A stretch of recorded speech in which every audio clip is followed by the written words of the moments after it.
Vamos a ir al libro de los Hebreos.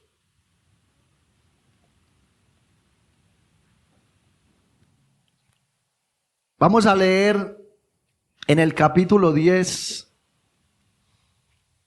desde los versículos 26 hasta el versículo 31. Aquí vamos a encontrar una fuerte exhortación para la iglesia, pero que justo revela el amor y la misericordia de Dios para la iglesia. Amén.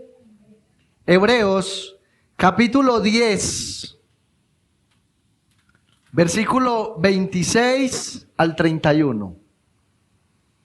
Y leemos la palabra del Señor en el nombre del Padre, en el nombre del Hijo y bajo la dirección de su santo y glorioso Espíritu que está dentro de la iglesia. Los que somos iglesia decimos, dice así la palabra del Señor. Porque si pecáremos voluntariamente después de haber recibido el conocimiento de la verdad, ya no queda más sacrificio por los pecados, sino una horrenda expectación de juicio y de hervor de fuego que ha de devorar a los adversarios. El que viola la ley de Moisés por el testimonio de 2 o 3 testigos muere irremisiblemente.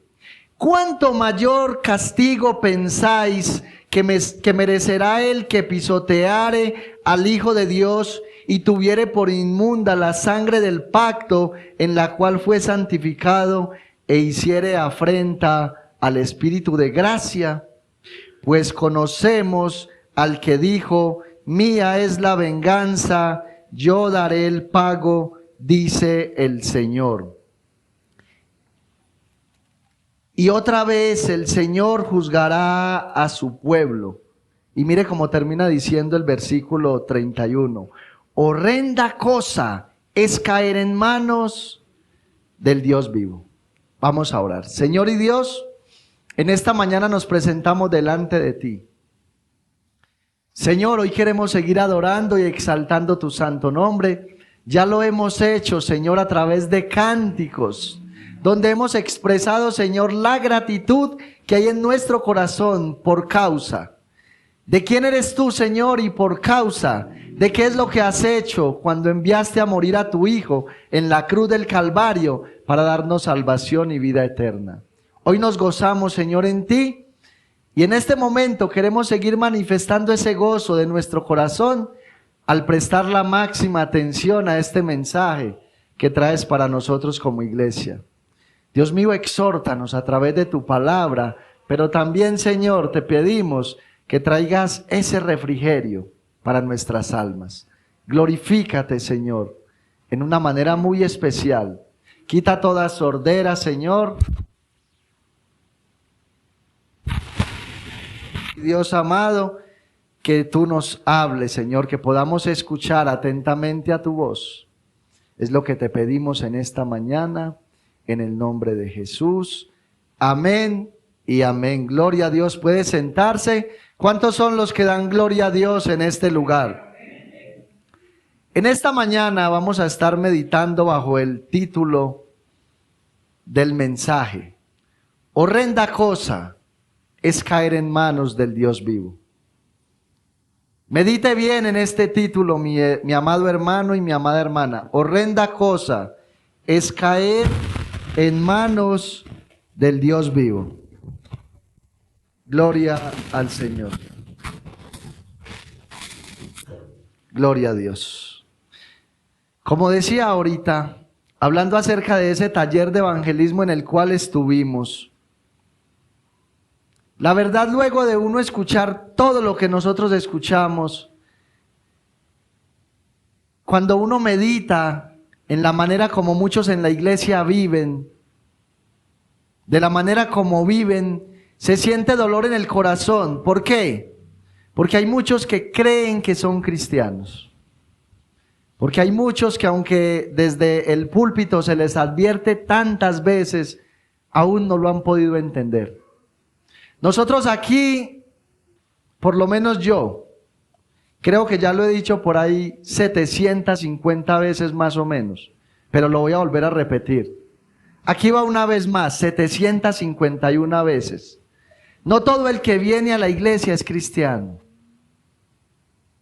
No por el hecho de cargar una Biblia yo soy cristiano. No por el hecho de ataviarme bien yo soy cristiano. ¿Qué es lo que me hace a mí cristiano? El conocer a Dios y tener una relación personal con Él. Por eso uno más o menos alcanza a mirar en la iglesia quienes verdaderamente están caminando con Dios y quienes no lo hacen. Y no es tan difícil uno ver quiénes no son. Sin embargo, yo quiero que usted a través de este mensaje pueda evaluarse. Que usted pueda evaluarse y usted pueda verdaderamente mirar si usted sí es cristiano o no. Espero que el Señor le pueda hablar a su corazón en esta mañana. Escuche, este libro de Hebreos presenta al Señor Jesucristo inicialmente como alguien que es superior a los ángeles, pero también lo presenta como alguien que es superior al mismo Moisés. Y sabemos que esta audiencia a la cual se le escribe esta carta eran judíos, eran personas que se identificaban plenamente con los ángeles. De hecho, habían muchos que estaban adorando los ángeles en aquel tiempo. Otros tenían a Moisés como una figura de renombre. Sabemos que Moisés fue aquel hombre que Dios usó para sacar la nación de Israel de la esclavitud de Egipto, y sabemos que a través de Moisés Dios hizo muchos milagros en la antigüedad. A través de Moisés Dios castigó al faraón y a los egipcios, trayendo las plagas, que si usted mira, mis hermanos, esas plagas que Dios envió solamente hicieron daño a los egipcios. Nunca esas plagas tocaron el campamento de Israel. Lo que debió haber provocado en los judíos admiración hacia Dios, lastimosamente enfocó la admiración en Moisés. Sin embargo, el escritor a los Hebreos presenta a Cristo en todo el libro como el centro del libro. Lo presenta como el Dios en la carne, como el Dios encarnado. Escuche, y en base a esta verdad de que Cristo es el Dios encarnado, superior a Moisés y a los ángeles, muchos se afirmaron y empezaron a caminar en santidad a través de los siglos en la iglesia del Señor, en base a esta verdad. ¿Cuál? Cristo es el Dios encarnado. Muchos se afirmaron y empezaron a caminar de manera correcta delante del Señor. Y aquí vemos cómo el escritor a los Hebreos habla a dos tipos de audiencia. La primera audiencia que vamos a mirar son aquellos que caminan con Dios. Y de ellos el escritor en el capítulo 10, versículo 29 dice lo siguiente: pero nosotros no somos de los que retroceden para perdición, sino de los que tienen fe para preservación del alma. Mire que el escritor a los Hebreos hace una separación. Porque si usted se devuelve, se va a dar cuenta que habla de otra audiencia que no camina con el Señor. En el capítulo 6, versículo 9 de este mismo libro de Hebreos, el escritor dice: pero en cuanto a vosotros, oh amados, hablando de aquellos que caminan con el Señor, estamos persuadidos de cosas mejores y que pertenecen a la salvación, aunque hablamos así. Aquí está la separación de aquellos que caminan con el Señor. Pero también en base a esta verdad que acabamos de mirar, nosotros vemos varias advertencias como esta del versículo 29. Aquí vemos una advertencia en el versículo 29 donde él dice: ¿cuánto mayor castigo pensáis que merecerá el que pisoteare al Hijo de Dios? Aquí vemos una advertencia. Pero esta no es la única que vemos en el libro. Escuche, en el capítulo 2, versículo 1, el escritor de los Hebreos hace un llamado a ser diligentes y a dejar la negligencia espiritual. Ese es el llamado que él hace a los lectores de esta carta. Y en ese capítulo, él pronuncia la advertencia y dice: ¿cómo escaparemos si descuidamos una salvación tan grande? Luego, en el capítulo 3, versículos 12 al 19, yo voy a leer por un momento estas advertencias porque creo que es bien importante que nosotros prestemos atención. Mire lo que dice el escritor.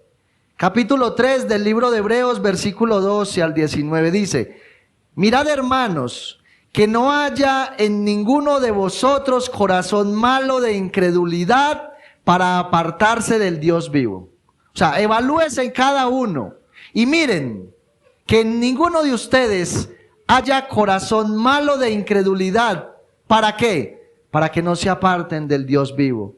Y luego dice: antes exhortaos los unos a los otros cada día, entre tanto que se dice hoy. En otras palabras, mientras hay vida hay esperanza. Debemos exhortarnos los unos a los otros. Dice: para que ninguno de vosotros se endurezca por el engaño del pecado. Eso es lo que está diciendo el escritor aquí en estos versículos. ¿Sabe qué está diciendo él? Que el pecado es un enemigo silencioso de la iglesia. O sea, nadie puede percibir esa vida de pecado y cuando menos espera, tiene el corazón endurecido. Escuche bien esto, nadie puede percibir la manera como actúa el pecado en su propia vida. Por lo regular muchos comienzan diciendo: bueno, pues yo no tengo necesidad de congregarme de manera regular. Yo puedo tranquilamente vivir una vida cristiana más pasiva, no tan consagrada como muchos que están constante y continuamente en la iglesia. Así comienza el pecado. Luego empiezan algún tipo de prácticas que ellos no consideran tan delicadas, tan pecaminosas, y cuando menos piensan tienen un corazón tan duro y no se dan cuenta, es lo peor, y se dejan de congregar solamente mirando una de las facetas de lo que es pecado delante de Dios. Así comienza el pecado. El pecado engaña y por eso el escritor dice: exhórtense los unos a los otros. ¿Sabe por qué es tan necesario el congregarnos de manera regular? Y si usted mira el versículo 25, termina diciendo: no dejando de congregarse, como algunos ya lo tienen por costumbre. Y ahí comienza el versículo 26, que fue donde tomamos el pasaje.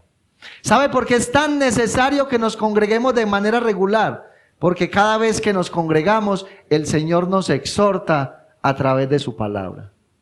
Entonces nos dice: cuídense de tener un corazón incrédulo para que no se conviertan en corazones duros. Luego en el versículo 6 del capítulo 4 también encontramos otra advertencia. Dice: porque en cierto lugar, versículo 6. Por lo tanto, puesto que falta que algunos entren en él, y aquellos a quienes primero se les anunció la buena nueva no entraron por causa de desobediencia. Aquí se hace una exhortación en contra de la desobediencia.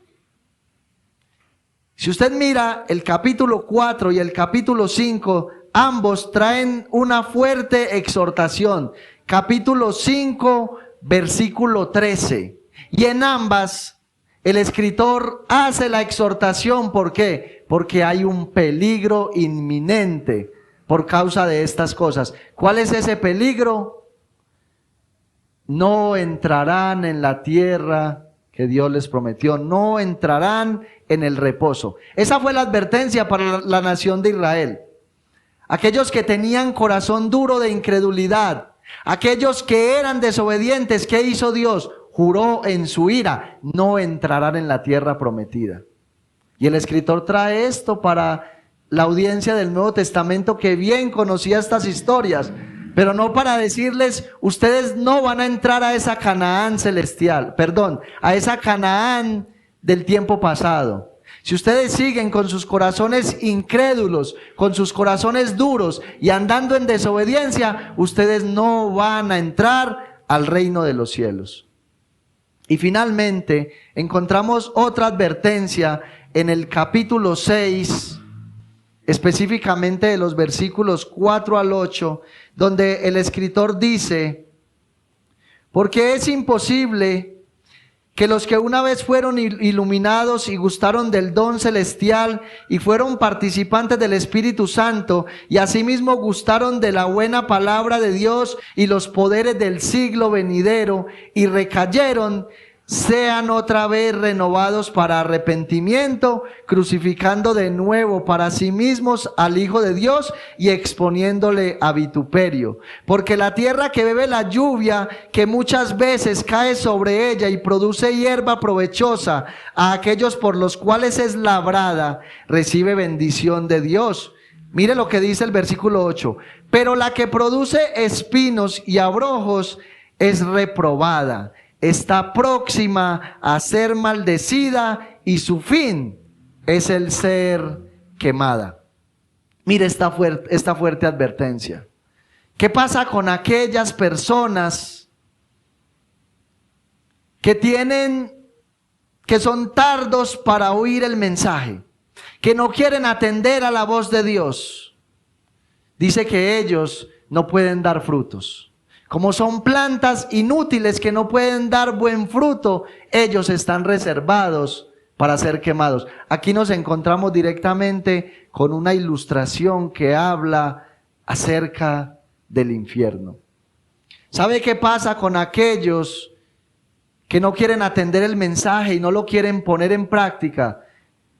El escritor dice que son personas inmaduras que no crecen en la vida cristiana, viven estancados, no pueden avanzar, no pueden alcanzar una madurez. Y cuando hablamos de personas que no pueden alcanzar madurez en la vida cristiana, hablamos de personas que ni siquiera, escuche esto, ni siquiera pueden tomar decisiones por sí mismos. Son como niños, hay que estarlos guiando siempre, aún en su toma de decisiones.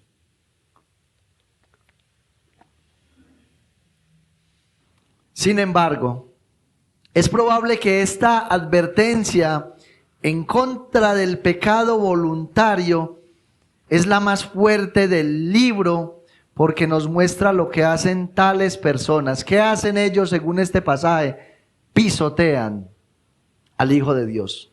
Ninguna de las advertencias que acabamos de mirar son tan fuertes como esta del versículo 29. Esta es la advertencia más fuerte del libro, pero ¿sabe por qué? Porque esta advertencia muestra lo que hacen las personas que pecan deliberadamente. ¿Qué hacen? Pisotean al Señor Jesucristo. Por esta causa, mis hermanos, tengamos cuidado con la negligencia. Tengamos cuidado con la desobediencia y con la sordera espiritual. Tengamos mucho cuidado. Por eso Pablo le escribe a Timoteo, allá en su primera carta, en el capítulo 4, versículo 6, y mire lo que le dice Pablo a Timoteo. Le dice: ten cuidado de ti mismo y de la doctrina. Persiste en ello, pues haciendo esto, te salvarás a ti mismo y a los que te oyeren. Pregunta: ¿estás teniendo cuidado de la doctrina que se te enseña en este lugar? ¿Estás guardando esa doctrina que recibes cada vez que te congregas y la estás llevando a la práctica? Pablo le dice a Timoteo: solo de esta manera tú podrás ser salvo y aquellos que te oigan también lo serán. Pero escuchen, no porque aquí se predique una sana doctrina ustedes van a ser salvos. Ustedes van a ser salvos porque la reciben y la llevan a la práctica. Ahora, mire cómo comienza el escritor de los Hebreos en este versículo 26 que hemos tomado. Dice: porque si pecamos voluntariamente, después de haber recibido el conocimiento de la verdad, ya no queda más sacrificio por los pecados, sino una horrenda expectación de juicio y de hervor de fuego que ha de devorar a los adversarios.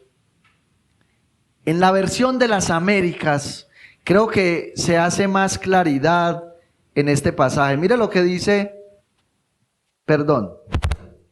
lo que dicen los versículos 26 y 27 en la versión de las Américas. Dice: porque si continuamos pecando deliberadamente, después de haber recibido el conocimiento de la verdad, ya no queda sacrificio alguno por los pecados, sino una cierta horrenda expectación de juicio y la furia, escuche bien, y la furia de un fuego que ha de consumir a los adversarios. No dice la furia de un juego, porque muchos al parecer confunden la palabra fuego que ha de consumir los adversarios y como que escuchan la palabra juego y toman la vida cristiana como un juego, y esto no es un juego.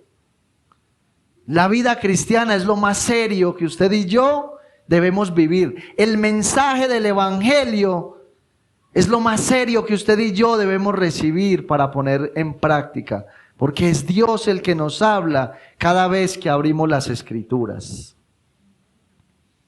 Pero escuche, el escritor aquí no está hablando directamente de que cuando pecamos voluntariamente, no está hablando directamente.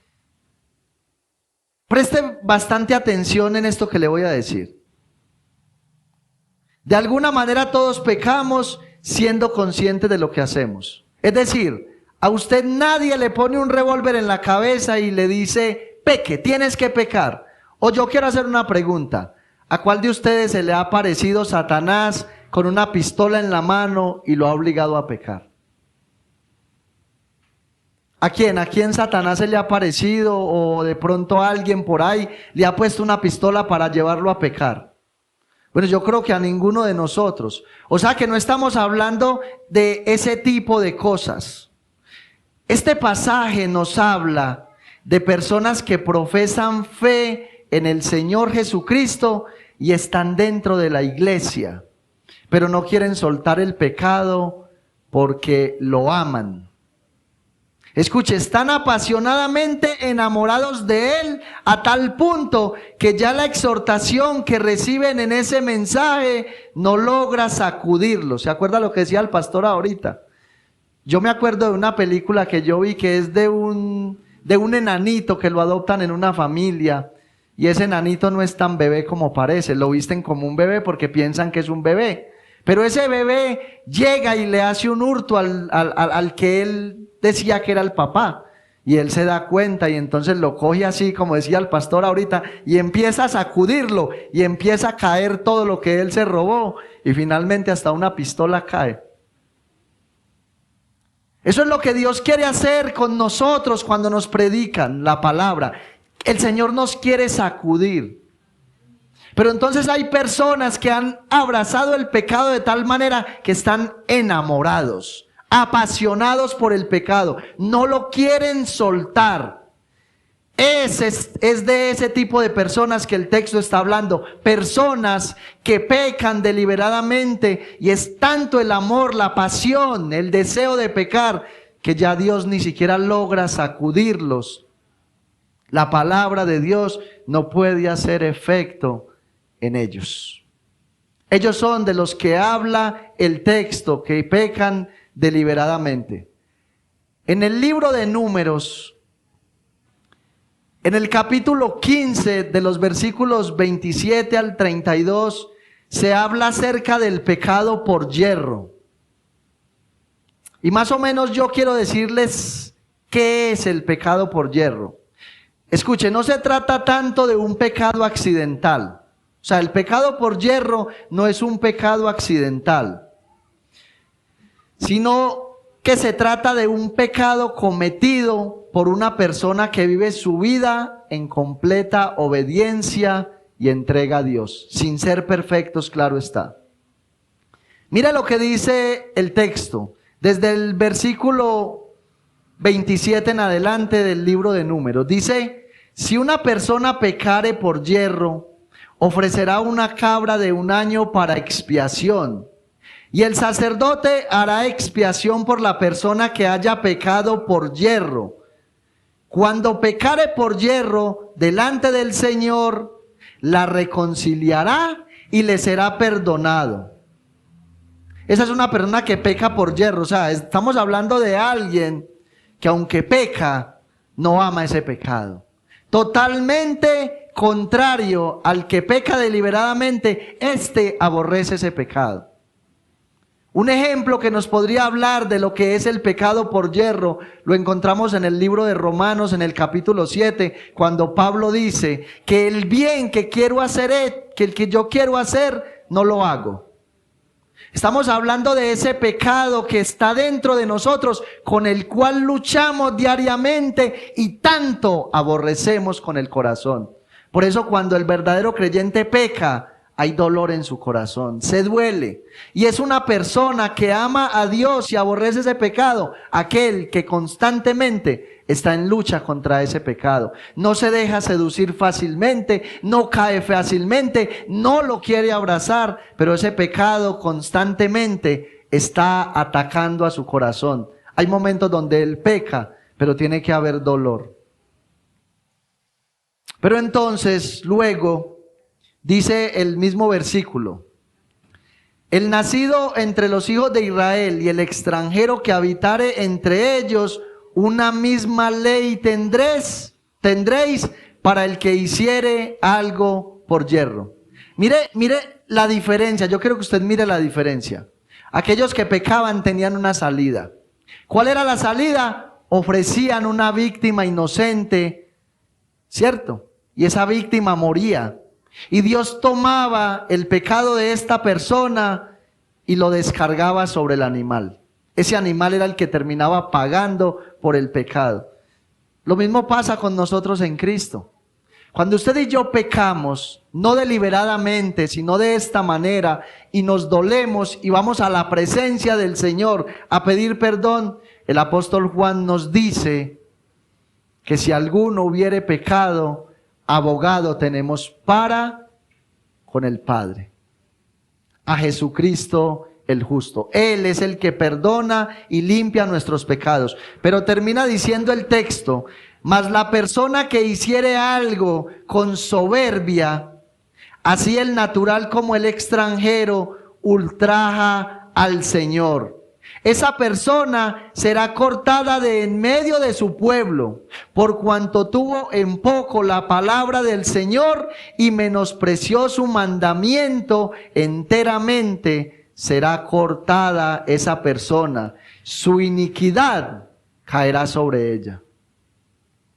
Estas personas literalmente Dios las quita de su pueblo, las desecha por completo. ¿Saben por qué? Porque esta persona literalmente se enfrenta en un acto de rebelión contra el Señor. Al parecer, el escritor a los Hebreos trae este pasaje del Antiguo Testamento para una audiencia que conocía perfectamente la ley, para mostrar que los apóstatas dentro de la iglesia no son personas ignorantes. Por el contrario, son personas con mucho conocimiento que simplemente desafían a Dios de frente. Escuche bien, y a través de una rebelión abierta contra Dios, manifiestan no estar de acuerdo con su ley. El apóstata no es alguien que no conoce la palabra del Señor. El apóstata dentro de la iglesia es alguien que perfectamente conoce la palabra, pero de frente manifiesta su enemistad contra Dios, manifiesta no estar de acuerdo con Dios. Cuando usted y yo no hacemos lo que Dios nos dice por la Escritura, ¿sabe qué le estamos diciendo? Señor, no quiero ser tu siervo. Manifiestan una rebelión abierta contra Dios. El escritor de los Proverbios en el capítulo 2, hablando acerca de ellos, ¿de quiénes? de aquellos que se van en esa rebelión contra Dios abiertamente, conociendo aún lo que Él habla en su palabra. Mire lo que dice el escritor hablando acerca de ellos. Dice que dejan el camino recto y andan por sendas tenebrosas. Se alegran haciendo el mal y se huelgan por las perversidades del vicio. Estas personas disfrutan haciendo lo malo. Estas personas disfrutan pecando contra Dios. Y aunque vienen a la iglesia y aunque ellos manifiestan con su boca que son cristianos, verdaderamente no lo son. Para este tipo de personas no hay sacrificio por su pecado, como dice el escritor. Y escuche bien, porque voy a hacer un paréntesis aquí. No es que el sacrificio de Cristo sea inefectivo o ineficaz. No, no se trata de eso. Porque el sacrificio de Cristo es efectivo y es eficaz para perdonar el pecado de cualquier hombre. Más bien se trata de que Dios los suelta. Escuche bien esto. Más bien se trata de que Dios los suelta para que su pecado los alcance. Porque ellos voluntariamente rechazaron el único sacrificio que quita el pecado del mundo, tal y como lo dice Hebreos, allá en el capítulo 10, versículo 11 al 14. Leo para ustedes. Y ciertamente todo sacerdote está día tras día ministrando y ofreciendo muchas veces los mismos sacrificios que nunca pueden quitar los pecados. Pero Cristo, habiendo ofrecido una vez para siempre un solo sacrificio por los pecados, se ha sentado a la diestra de Dios. De ahí en adelante, esperando hasta que sus enemigos sean puestos por estrado de sus pies. Porque con una sola ofrenda hizo perfectos para siempre a los santificados.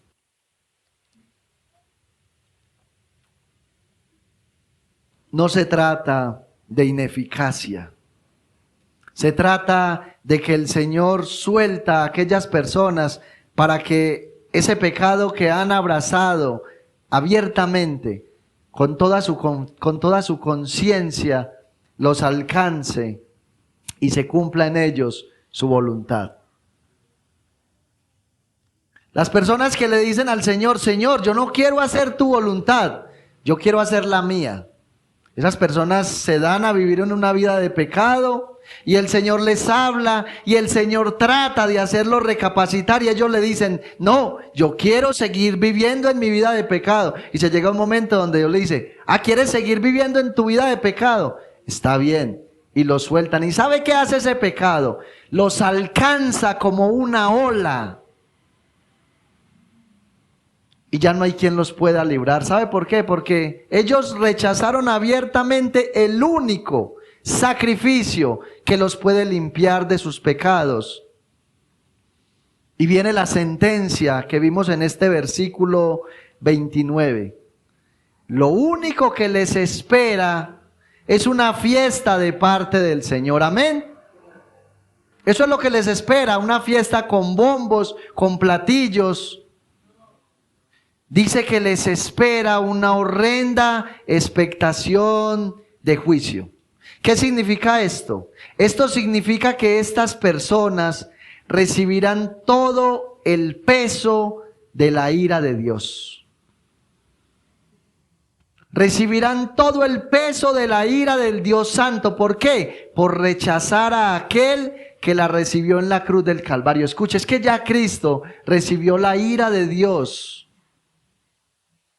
para librarlos de los pecados. Ellos rechazan el sacrificio de Cristo y entonces como consecuencia reciben la ira de Dios. ¿Por qué? Porque desecharon a aquel que en la cruz del Calvario ya la recibió. Escuche, el Señor Jesucristo quiso poner en ellos su justicia perfecta para librarlos de la ira venidera, pero ellos conscientemente lo rechazaron. ¿Para qué lo rechazaron? Para unirse en matrimonio con el pecado. Muchos dentro de la iglesia se casaron con el pecado. Y yo estoy seguro que el pastor de la iglesia no celebró ese matrimonio. El pastor de la iglesia, la esposa del pastor y el que predica en la iglesia o los que predican nunca han celebrado bodas en la iglesia de alguien con el pecado. Pero ellos se casaron, se enamoraron de tal manera que se casaron con el pecado. Ellos sabían conscientemente que por causa de sus pecados, Cristo había subido a la cruz y no les importó. Ahora, en el infierno, cosecharán lo que sembraron. Allá no hay oportunidad, mi hermano, mi hermana. Si usted sigue sembrando para sus deseos, para sus placeres, para sus deleites, si usted sigue viviendo en ese amor marital con el pecado, escuche, cuando esté en el infierno, usted va a cosechar todo lo que sembró aquí en la tierra. Mi hermano y mi hermana, mi amigo y mi amiga, si estás viviendo una vida de pecado, ven a Cristo en arrepentimiento y fe. Abrázalo como tu amante. Enamórate y apasionate por Él. Él no solo te limpiará con su sangre, sino también te guardará de la condenación eterna. Eso es lo delicado de tener conocimiento de la voluntad de Dios y vivir una vida contraria. Por eso en el versículo 28 nosotros vemos que el escritor usa la figura de la ley para mostrar, escuche, para mostrar la severidad de Dios. Por eso les decía, muchos toman esa palabra fuego como la palabra juego, ¿no? Con Dios no se juega. Es que Dios no vino a jugar. Es que Dios no salvó hombres como el pastor de la iglesia para traer juegos a la iglesia, no. Ustedes pueden pensar a Dios tomarse la molestia de sacar al pastor de la iglesia del satanismo para venir y pararse acá a predicar el cuento de Caperucita Roja. No, no fue para eso, fue para predicar su santa palabra, mis hermanos. Y por eso el escritor en el versículo 28 usa la figura de la ley para mostrar la severidad de Dios para con aquellos que desobedecieron conscientemente la ley del Señor. Mire cómo dice el versículo 28. El que viola la ley de Moisés por el testimonio de 2 o 3 testigos, ¿qué le pasa? Vive eternamente. Muere irremisiblemente. El que viola la ley de Moisés por boca de 2 o 3 testigos, muere irremisiblemente. O sea, no hay remedio. Tiene que morir porque Dios lo decretó. Si usted mira a Dios en la antigüedad a través de la ley, para aquellos que fornicaban, adulteraban, había una ley que decretaba muerte inmediata. Todos aquellos que eran descubiertos en el acto de inmoralidad sexual, inmediatamente eran apedreados. Si habían 2 o 3 testigos de la escena, morían irremisiblemente. Pero usted también puede ver a Dios juzgando el pecado de Acán. Cuando Dios le dijo a Acán que no tomara del botín que había en Jericó para ellos, Acán tomó parte del tesoro, un manto babilónico, todo aquello que tenía valor material. ¿Y qué hizo? Fue y lo escondió en su tienda. Y el Señor le sacó el pecado a la luz. Y al parecer, como su familia también participó de ese pecado oculto, entonces Dios trajo juicio sobre toda la familia. ¿Cómo murieron? Apedreados. ¿Por qué? Porque Dios les había ordenado que no lo hicieran. Tenían conciencia y sin embargo no les importó. Hicieron caso omiso del mandamiento del Señor. También podemos ver el caso de David cuando él quiso censar el pueblo. Él quiso contar cuántos eran los hombres de guerra que tenía peleando por él. Y el profeta se le quiso poner y le dijo, no, David, no vaya a cometer tal pecado porque usted sabe que eso es pecado delante de Dios. Censó el pueblo y el Señor le manda 3 opciones, de las cuales él toma una, y murieron 70,000 hombres. 70,000 hombres murieron. Pero escuche, ellos no eran tan inocentes tampoco, porque ellos sabían que una vez fuesen a ser censados, cada varón de cada familia tenía que presentar una ofrenda. Eso no se hizo. Tanto David como el pueblo menospreciaron ¿qué? El mandamiento del Señor, y por eso les vino la muerte. Por eso el escritor trae esa figura de la ley para decirle a los oyentes: si el que viola la ley de Moisés muere irremisiblemente, luego viene la pregunta: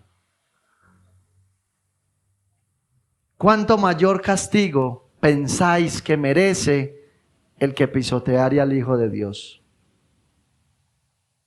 Por eso, mis hermanos, tengan cuidado con la dureza del corazón. Tengan cuidado con la sordera espiritual. ¿Cuáles son las señales de que nuestro corazón se ha endurecido? Hay algunas señales, muchas señales, pero entre ellas vamos a mencionar algunas señales de que nuestro corazón se está endureciendo o está endurecido. Una de ellas es que te alejas de la oración. Si estás alejado de la oración, cuidado. Es una señal de que tu corazón está endurecido. Si no vas a la Escritura, es una señal de que tu corazón se está endureciendo. Si solo te congregas cuando te nace, es que qué pereza, hoy no voy a ir a la iglesia porque, si no tienes una excusa válida delante de Dios, tu corazón está endurecido. Es que hoy no me nace ir a la iglesia. Eso no nace. Eso se hace porque es un mandato del Señor. Y se hace con gozo y con alegría. Si te irritas, escuche bien esto, si te irritas cuando te corrigen por lo malo que haces, entre otras cosas. Si estás actuando mal y Dios te corrige a través de un instrumento y te enojas, te irritas, es porque tienes un corazón duro. Si te hablan a través de la palabra que estás mal y te enojas, es porque estás con un corazón duro. Ahora cualquiera podría decir, bueno, pero es que estamos hablando de que el Dios del antiguo pacto era un Dios severo, pero el Dios del nuevo pacto es un Dios que tolera, es un Dios lleno de amor y misericordia. ¿Acaso no es lo que predican en muchas iglesias? El Dios puro amor. El Dios de chocolate que se derrite ante todos aquellos que viven en pecado también. Es mentira. Vaya, pregúnteles a Ananías y Zafira qué les pasó. Y eso está en el Nuevo Testamento. El escritor muestra un mayor castigo para los que dicen ser creyentes bajo el nuevo pacto. ¿Y sabe por qué el Dios de la Biblia es más severo bajo el nuevo pacto? Aunque muchos se sorprendan. Muchos piensan que el Dios del nuevo pacto es el Dios amor, es el Papá Noel o el genio de la lámpara de Aladín que concede todos tus deseos. Pídeme y te daré por herencia las naciones. Muchos creen que Dios es de esta manera. Pero ¿sabe por qué es más castigo el severo del nuevo pacto para todos aquellos que dicen ser creyentes y no lo son? Porque es en base al sacrificio de Cristo que serán juzgados. Y esto es más delicado. Escuchen esto que les voy a decir, preste bastante atención. No fue un macho cabrío, no fue un becerro, no fue una oveja, ni tampoco un palomino. Fue Cristo, el Dios encarnado, el Dios santo, y a la misma vez el hombre perfecto, el que fue ofrecido en el altar del sacrificio. Fue el unigénito del Padre, aquel por quien los cielos fueron abiertos y se escuchó la voz: este es mi Hijo amado en quien tengo complacencia. Ese fue el que murió en la cruz del Calvario. Ese es el que pisoteas con tu pecado. Por eso el castigo será mucho más severo. ¿Qué es lo que hacen los que pecan deliberadamente? Ya lo hemos dicho, lo voy a volver a repetir. Pisotean al Hijo de Dios y escuche bien, y hacen inmunda su sangre. Y Pedro, escribiéndole a la iglesia en el capítulo 1, versículo 18 al 20, enfoca que esa sangre que se derramó es una sangre sin mancha y sin contaminación. Y aquellos que pecan deliberadamente la hacen inmunda, sucia. Y no solamente hacen eso, dice que hacen una afrenta al Espíritu de gracia, literal. Aunque no ven el Espíritu Santo de gracia, se burlan en su propia cara de Él. Por esta causa, el castigo es más severo. Y vemos cómo la Biblia muestra diferentes grados de tortura para los condenados. La Biblia muestra diferentes grados de castigo para los condenados. ¿Sabe por qué? Porque a mayor conocimiento de Dios, mayor será la tortura en el infierno. Usted puede ver, por ejemplo, allá en el libro de Mateo, en el capítulo 23, versículo 14, al Señor confrontando a los escribas y a los fariseos. Y mira lo que les dice en el versículo 14. ¡Ay de vosotros, escribas y fariseos hipócritas! Porque devoran las casas de las viudas y como pretexto hacen largas oraciones. Y les dice, por esto recibiréis mayor condenación. Hay muchos que pecan abiertamente, con toda la conciencia. Pecan y pecan y pecan y después se van a orar una hora. Se van a orar una hora. Señor, es que tú sabes que yo soy tan débil, Señor. Dios mío, es que tú sabes que yo lucho, Señor, contra ese pecado. Yo lucho, Señor. Tú sabes, Señor, soy sincero. Sabes cuánto lucho. Esta semana solamente vinimos a orar los de siempre. En la mañana. Hablo con los que pueden venir. En la mañana a orar. Eso es lo que usted lucha contra su pecado. Muchos pudieron venir. Yo sé que hay personas que estudian en la mañana. Yo sé que hay amas de casa que no pueden venir. Yo sé que hay personas que tienen que ir a trabajar en la mañana. Pero hablo con aquellas amas de casa que tranquilamente podrían venir a orar una hora y luego les alcanza el tiempo para ir a bañar el niño, para ir a hacer el desayuno, para despachar el esposo, para hacer todo lo que tienen que hacer. Se trata de saber administrar bien el tiempo y tener prioridades, pero muchos no tienen la oración como prioridad. Pero después de que la embarran y pecan, van y se acercan a llorarle al Señor. Señor, es que usted sabe que yo soy muy débil. Sí, por eso es que el débil tiene que venir a orar para fortalecerse en el Señor. Por eso el débil tiene que venir a congregarse. ¿Para qué? Para fortalecerse en el Señor y en el poder de su fuerza. Es por esa causa. Aquí ninguno somos robots. Yo soy demasiado débil. Y como soy demasiado débil, por eso usted me va a ver los días que no tengo que trabajar aquí en la iglesia mientras tenga vida y tenga salud. Porque reconozco lo débil que soy. Para los escribas y fariseos, que eran los líderes religiosos de la época, que se creían los súper espirituales, el Señor les hace estas fuertes palabras. Por esto recibiréis mayor condenación, justo por ese conocimiento de la ley. Pero no lo llevaban a la práctica. Por eso el Señor comienza diciéndole a sus discípulos, en la cátedra de Moisés se sientan los escribas y los fariseos. Lo que ellos les digan que hagan, háganlo. Pero no hagan conforme ellos hacen. Ellos enseñaban muy bien la ley, se la sabían de memoria, pero hacían todo lo contrario. Y así hay muchos en la iglesia, lastimosamente. Santiago en el capítulo 3, versículo 1 dice, hablando de los falsos maestros, aquellos que predican lo que no está en la escritura, dice, hermanos míos, no os hagáis maestros muchos de vosotros, sabiendo que recibiremos mayor condenación.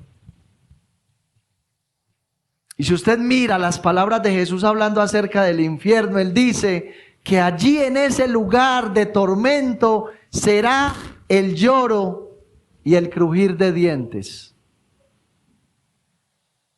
Y añade, y dice el Señor, donde el gusano de ellos no muere y la llama nunca se apaga, el fuego nunca se apaga.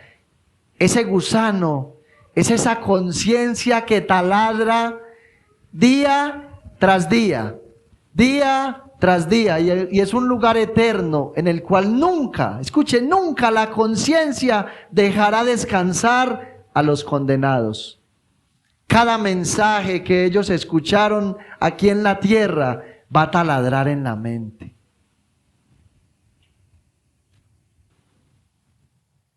Ahora, este texto es un poco confuso, especialmente cuando el escritor habla de aquellos que fueron santificados. Mire este versículo 29. ¿Cuánto mayor castigo pensáis que merecerá el que pisoteare al Hijo de Dios y tuviere por inmunda la sangre del pacto en la cual fue santificado e hiciere afrenta al Espíritu de gracia? Les voy a decir de antemano, cuando habla de aquellos que pisotean la sangre en la cual fueron santificados, no está hablando de personas que fueron salvas. No está hablando de personas que de corazón sincero recibieron el sacrificio de Cristo en la cruz del Calvario. Porque muchos dicen, sí, vea, es que fulanito estaba dentro de la iglesia y a pesar de que él era un borracho,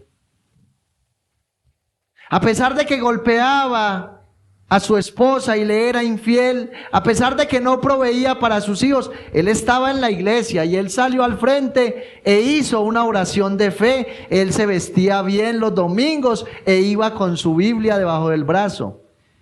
Y ese hombre se murió borracho, pero confiamos en que él fue salvo porque él salió al frente a hacer la oración de fe y recibió el Espíritu Santo. Muchos piensan de esa manera y por eso hay mucha gente que dentro de la iglesia está viviendo de esa manera, porque confían en que si Dios los ha llamado para salvación, el último día de sus vidas, el Señor les va a conceder que se arrepientan, basados en textos como estos. Pero les quiero decir de antemano, mis hermanos, el pasaje no apunta a personas que fueron salvas. El pasaje apunta a personas que estuvieron dentro de la iglesia y que nunca se arrepintieron, que vivieron vidas apartadas totalmente del Señor por causa del pecado.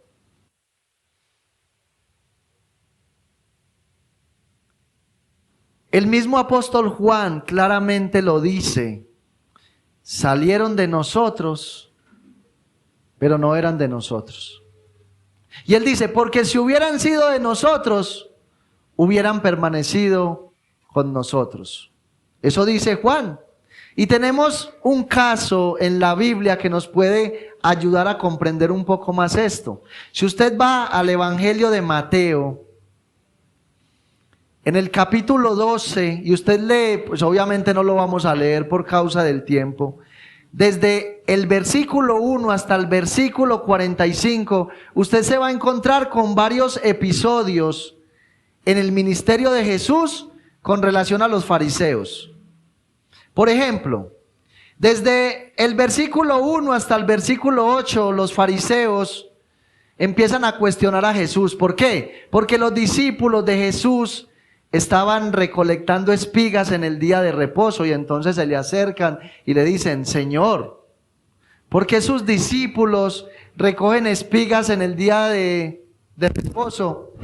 Y el Señor les dice, bueno, ustedes no han leído lo que hizo David cuando él y sus hombres, en un momento que tenían hambre, entraron al templo y se comieron los panes de la proposición que solamente podían comer los sacerdotes. Pero ¿a qué los quiero llevar aquí? El Señor en el versículo 8 se declara Señor del día de reposo. He aquí uno más grande que el templo está presente. Jesús les dijo, yo soy más grande que el templo. Yo soy Señor del día de reposo. Luego siguen pasando los versículos. El Señor llega y entra a la sinagoga de los fariseos y allá le llevan un hombre que tenía la mano seca. Obviamente Jesús los sanó y luego los confronta nuevamente porque ellos se enojaron porque sanó un hombre en el día de reposo. Luego usted sigue avanzando y más adelante le traen un hombre que tenía un espíritu inmundo y el Señor también lo sana. Y ahí es donde ellos dicen, este hombre hizo eso por Belcebú, príncipe de los demonios. Y ahí es donde Jesús habla acerca de la blasfemia contra el Espíritu Santo, y Jesús dice que la blasfemia contra el Espíritu Santo no tiene perdón, ni en este siglo, ni en el venidero.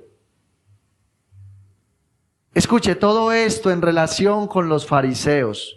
Luego dice que ellos le piden una señal, y el Señor les dice, ninguna señal le será dada a esta generación perversa, más que la de Jonás, que fue tragado por el pez. Y finalmente, el Señor habla acerca de aquel hombre del cual sale el espíritu inmundo. Y mire lo que dice el Señor con relación a esto. Cuando el espíritu inmundo sale del hombre, anda por lugares secos buscando reposo y no lo halla. Entonces dice, volveré a mi casa de donde salí, y cuando llega, la halla desocupada, barrida y adornada. Vemos una persona que está con su casa como barrida y adornada. La casa está bien ordenadita, está bien bonita, pero está desocupada. ¿Sabe qué quiere decir esto? Hay personas que vienen a la iglesia y cambian sus hábitos de vida. Muchos que se emborrachaban, ya usted los ve, no se toman una gaseosa porque les da miedo de pecar. Hasta se vuelven demasiado exagerados. Ya piensan que la gaseosa les hace daño. Los más guaches de la vida, y ya usted los ve hablando que usted dice, wow, ¿a qué universidad fue este señor? Y usted los ve, cambian todas sus prácticas, sus estilos de vida, pero no tienen el Espíritu Santo morando dentro de ellos. Y es de ellos que habla el Señor. Entonces, como el Espíritu va y encuentra esa casa toda bonita, Él dice, entonces va y toma consigo otros 7 espíritus peores que él, y entrados moran allí. Y el postrer estado de aquel hombre viene a ser peor que el primero. Y luego mire lo que termina diciendo el Señor, así también acontecerá a esta mala generación. Escuche, él estaba hablando esto por los fariseos. ¿Por qué? Porque los fariseos se vestían, wow, impresionante. La gente que veía a los fariseos nomás con sus vestiduras decía, qué hombre de Dios, qué santidad la que este hombre tiene. Pero Jesús, hablando acerca de ellos, en ese discurso que les mencioné ahorita, donde Él les dice, recibiréis mayor condenación, los compara con sepulcros blanqueados. Así va a pasar con muchas personas dentro de la iglesia, que cambiaron su estilo de vida, sus hábitos, dejaron de hacer ciertas cosas, pero no tienen el Espíritu Santo. No van a entrar en el reposo del Señor, no van a ir a la eternidad con Dios. ¿Y por qué el Señor dice esto de los fariseos? Escuche, porque es a Cristo, a quien ellos rechazaron hasta el punto de llevarlo a la cruz. Es al mismo Cristo a quien se pisotea cuando se peca deliberadamente. A ese Cristo que ellos llevaron hasta la cruz, muchos hoy en día lo están pisoteando con su pecado, están pasando por encima de Él. Pero ¿sabe qué es lo peor de todo? Que el Señor Jesucristo toma esta ofensa como propia y por eso toma venganza Él mismo de sus enemigos. El mismo Cristo al que muchos pisotean hoy, con el que muchos quieren jugar, un día lo van a ver y Él mismo va a tomar venganza.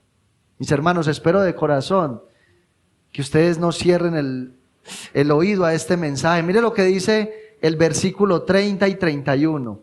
Pues conocemos al que dijo, mía es la venganza, yo daré el pago, dice el Señor. Y otra vez el Señor juzgará a su pueblo. Horrenda cosa es caer en manos del Dios vivo. Cristo mismo tomó venganza, tomará venganza de sus adversarios. Yo no sé cuántos de ustedes recuerdan la tragedia que hubo en Estados Unidos el 11 de septiembre del 2001, cuando hubo ese atentado contra las Torres Gemelas. Murieron casi 3,000 personas, incluyendo aquellos suicidas que se prestaron para esta masacre. Sabemos que fue comandada por un hombre llamado Osama Bin Laden. Pero el presidente de Estados Unidos se tomó esta afrenta como suya propia y desde ahí empezó con su ejército a hacer una labor de inteligencia. Y 10 años más adelante, o sea, en el año 2011, unas tropas del ejército estadounidense llegaron hasta allá a Pakistán, donde estaba este hombre, a la ciudad de Abbottabad. Y allá lo abatieron, lo masacraron, lo mataron. 10 años, escuche, 10 años planeando la muerte de este hombre. Y les voy a decir, en el accidente de las Torres Gemelas no murió ningún familiar hasta donde yo conozco del presidente. Sin embargo, este hombre se lo tomó como suyo propio. Si este hombre no hubiera atentado contra los Estados Unidos, estoy seguro que Estados Unidos no hubiera tomado represalias contra él. Sin embargo, ese Cristo al cual muchos hoy pisotean, ignoran que los conoce desde el embrión, desde el vientre de su madre. Ignoran que Cristo conoce desde el día que nacieron hasta el día de hoy todo lo que han hecho. Toda maldad que han hecho un día será vengada en el infierno por el Señor Jesucristo.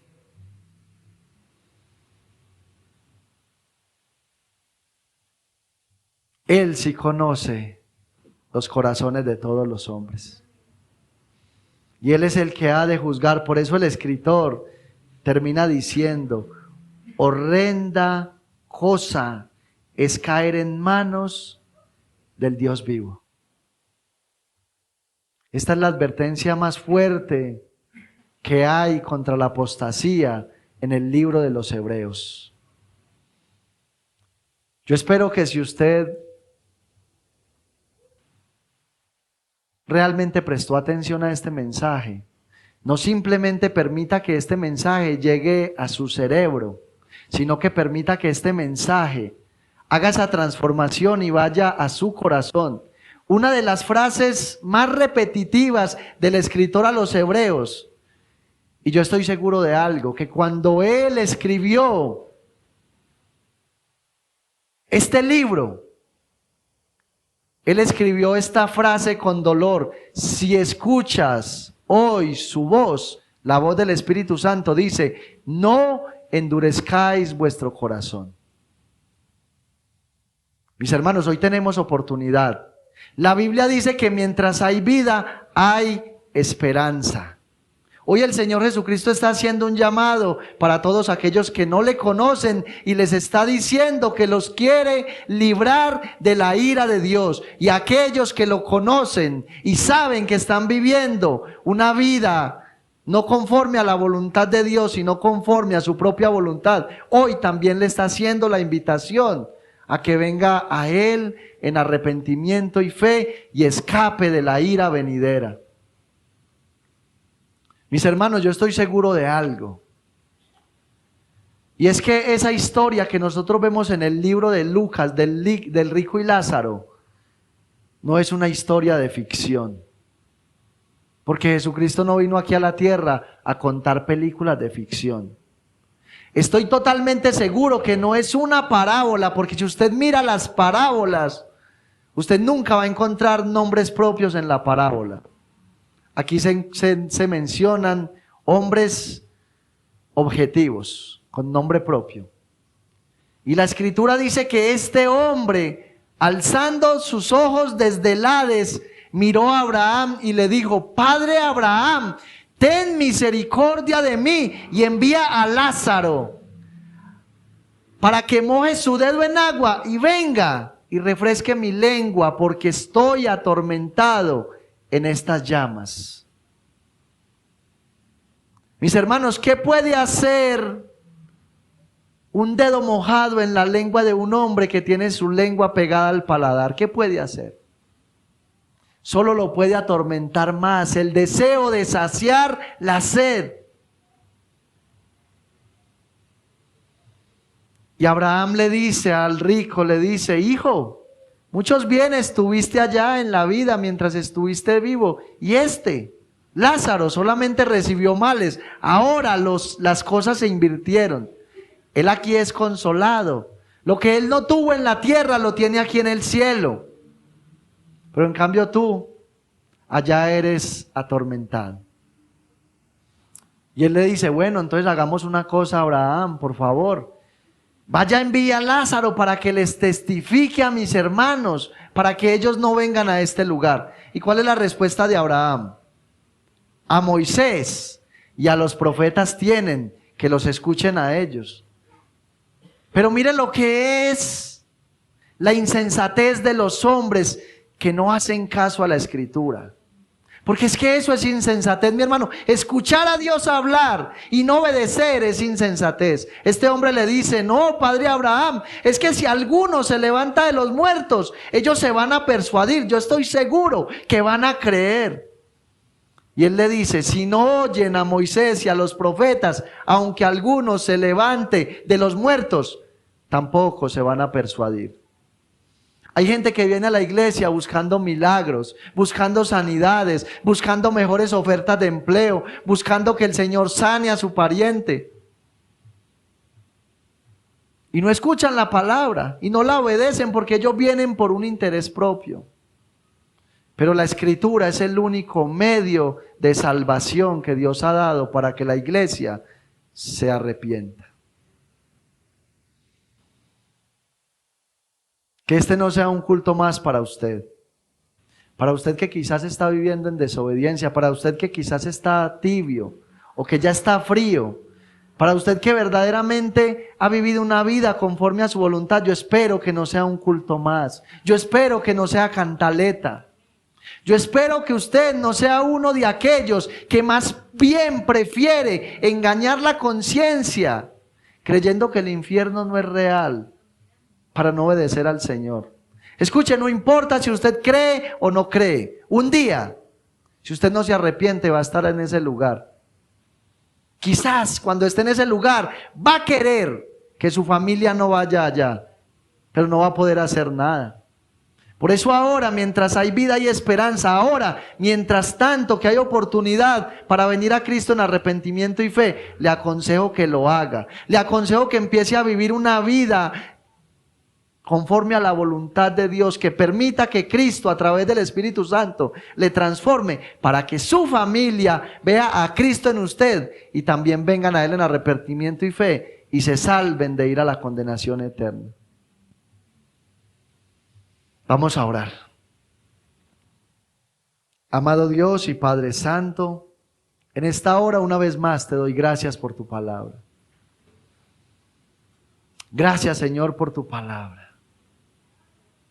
Gracias, Señor, por este mensaje, por esta exhortación que traes en esta mañana a la iglesia.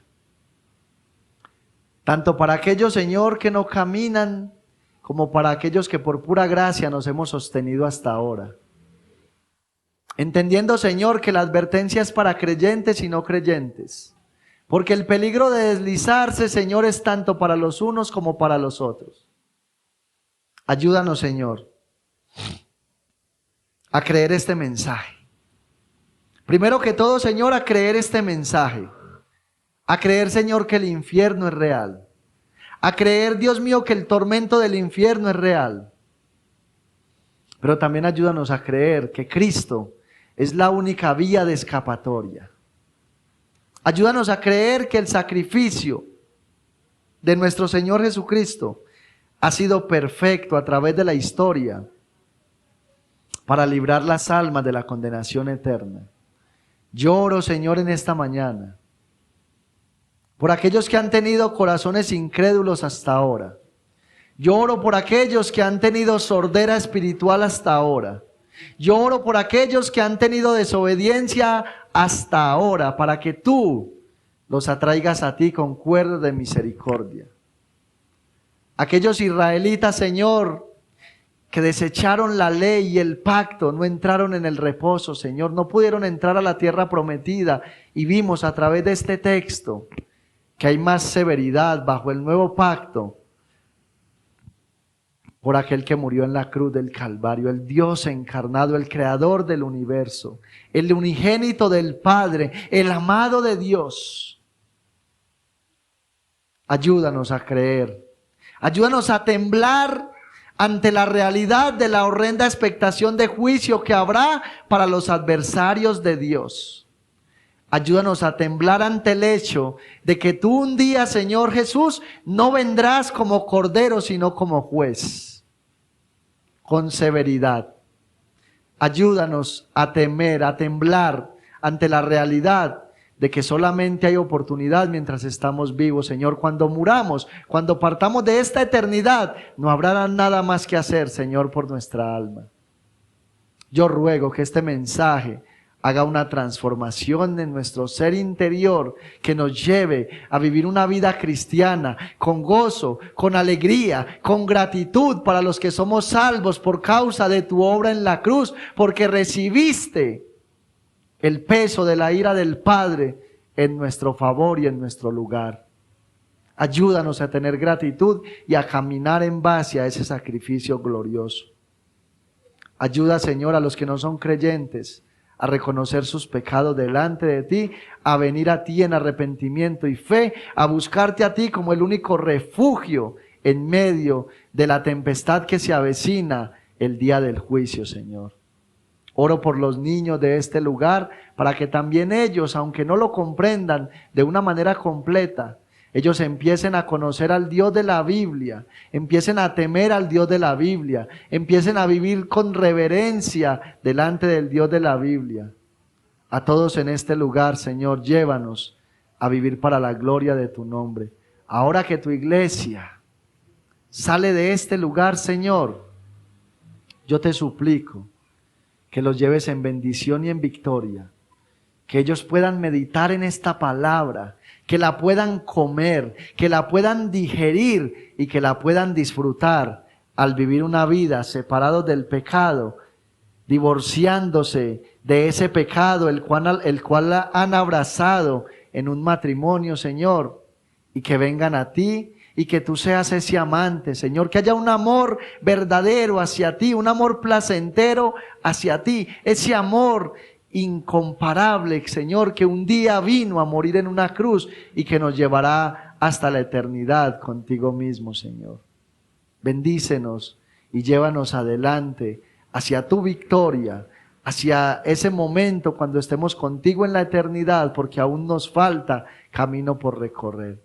Todo esto te lo pedimos en esta mañana, dándote gracias, dándote toda la gloria y la alabanza en Cristo Jesús. Amén y amén. Gloria al Señor.